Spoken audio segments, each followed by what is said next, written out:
Good afternoon, business leaders. I'm Rong, representing Info Markets. In this briefing, I'll walk you through four key economics insights. Three macroeconomics indicators and the impact of business cycle, impact of Trump-era tariffs and taxes, behavioral economics in decision making, and how generative AI may reshape productivity and equality. Firstly, GDP. It means that it's the total value of goods and services produced. Our headlines measures of economic activity. Next is inflation, the pace of rising prices across the economy. Next is unemployment, the percentage of people actively seeking work, a signal of labor market tightness or slack. Secondly, we look into the business cycle, whereby there is four phases. Firstly, expansion, where there is rising output and strong demand. Next is peak, where the output maxes out and inflation often rises. Contraction, whereby the demand slows and the output falls. Trough, whereby there's the lowest point before recovery. We also monitor output gaps, whereby a positive output gap means actual output exceeds potential, usually at its peak. A negative gap means underused resources, typically in recession. Next, look at the strategic information, whereby in GDP, Singapore's 2024 GDP rose by 4.4%, with Q3 and Q4 exceeding 5%. That places us at or near at the peak pace with a positive output gap. This means that output is temporarily above sustainable levels and is a cue to pause aggressive expansion and build resilience. Next is inflation, whereby Singapore exceeded 5% in the recent quarters. That's a late cycle signal and promoting hikes rates and tighter credits. Therefore, we need to review pricing models, lock in supplier contracts, and defer interest-sensitive projects. Next, we look at unemployment, whereby there is a drop in 1.9% and ticked up by 2.9% in January 2025. Still tight, but it's softening, indicating that we are hovering a peak and early contraction. This is the time to secure key talents and strengthen internal capabilities. As such, knowing the business cycle, we'll be able to adjust our strategy to refocus on our core performance, build cash buffers, and prepare teams for scenario-based planning. Now let's use the ADAS model to see how Trump tariffs target Chinese goods and this weakens Singapore exports in the short run. So at point A, initially Singapore was at full employment.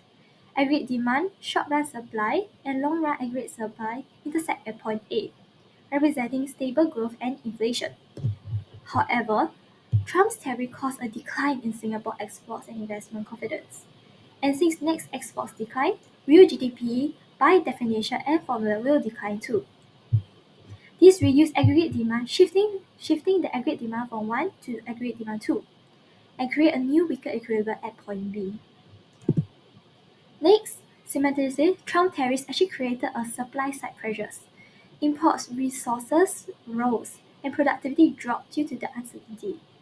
As such, firms anticipated higher input costs, and this causes the short-run supply curve to shift from to the left, pushing us to point C, where there is lower output, higher cost, and more inflation risk. This is supported as manufacturing contracted by 1.5% in 2020, indicating a clear supply shock. And this also suggests a possible recession pressure. Next, as a result, we look at Singapore's long-range supply curve, aggregate supply curve. This expanded economic productivity capacity. And SRAS also stabilized and the economy moved up to point D with the higher output and stronger, more resilient foundation. This recovery wasn't just theoretical. GDP grew by 7.6% in 2021, it's the strongest in a decade. And let's just not look at trade, because behavior matters everywhere.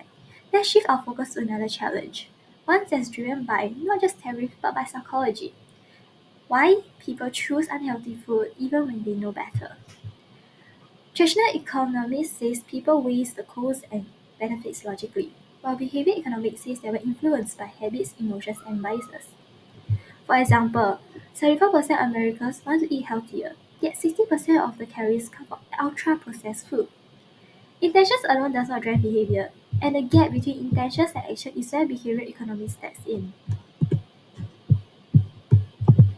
Therefore, when we look at the different biases, such as the present biases, where we want to pleasure now, like fries and over long-term health. Means we have loss aversion, whereby we are skipping desserts because we feel like it's a loss. We have default biases where we stick to convenient choices, and framing effects where 75% of fat-free sounds healthier than 25% fat. These predictable patterns explain why knowing isn't just doing. Behavior economics helps us to understand that logic alone is enough. To influence behavior, whether it's food choice, energy use, or savings, we need to ensure we have smarter defaults environments that makes us better choice. It's not just about information, but it's about designing decisions that align with how people really behave. So now let's explore how AI could either decrease or increase inequality in the labor market. In the first scenario, where AI reduces inequality, we assume that AI is widely accessible and designed to meet augment, not to replace human labor and jobs. Mid and low skilled workers gain tools to be more productive. And government programs like Skills Future supports upskilling, while businesses use AI to enhance jobs. AI increases the marginal productivity of labor across all skill levels, and therefore, labor demand shifts to right from D1 to D2 as firms want to hire more productive workers. Real wages and quantity of labor rises, and as such, the production function shifts up and each unit of labor contributes to more GDP. A real output increases from Y1 to Y2, suggesting a possible economic growth. Finally, we look at the second scenario where AI reduces inequality.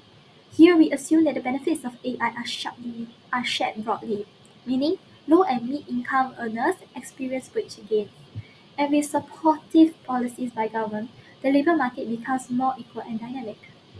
AI automates routine white collars and service work, reducing marginal productivity of many roles.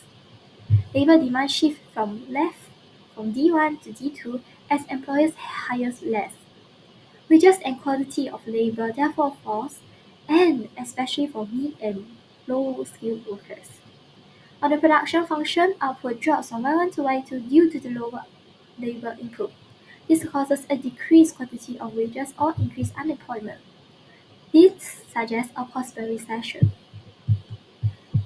Therefore, we look at the yearly outlook, whereby in the next 2 years, inequality may rise as AI outpaces reskilling. But in 5 years, with strong policy and accessible AI, we could rebalance. New roles in AI operates and ethics will merge, and governments like Singapore are well positioned to drive inclusive adoption. Across all four topics, macroeconomic indicators, trade policies, behavior insights, and AI, we have seen one common trend, that is change is consistent. But how do we respond to determinants of our advantage? Well, to support our planning, we have prepared a one-page summary infographic capturing all of today's key insights. We thank you for your time and we hope that you enjoy today. Thank you.